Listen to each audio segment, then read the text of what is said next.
Well, not too long ago we had severe storms and power outages as a result of the sudden winds.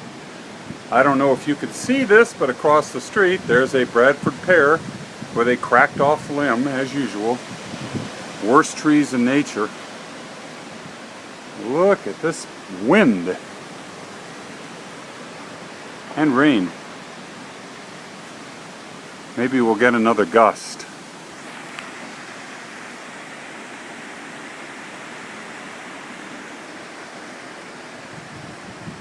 "91 degrees. Wow. It was 96 just a few minutes ago. Here comes the torrential downpour.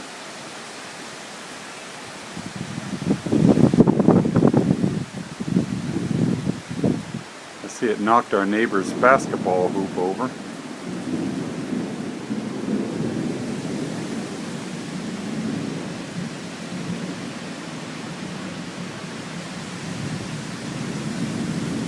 Gosh, I hope this doesn't start another power outage,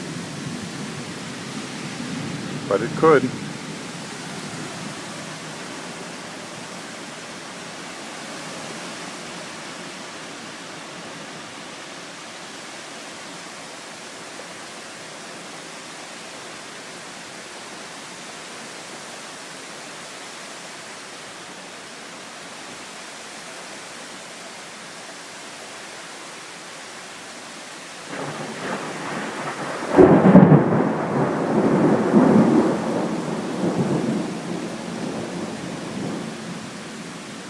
Severe thunderstorm watch. So let's watch.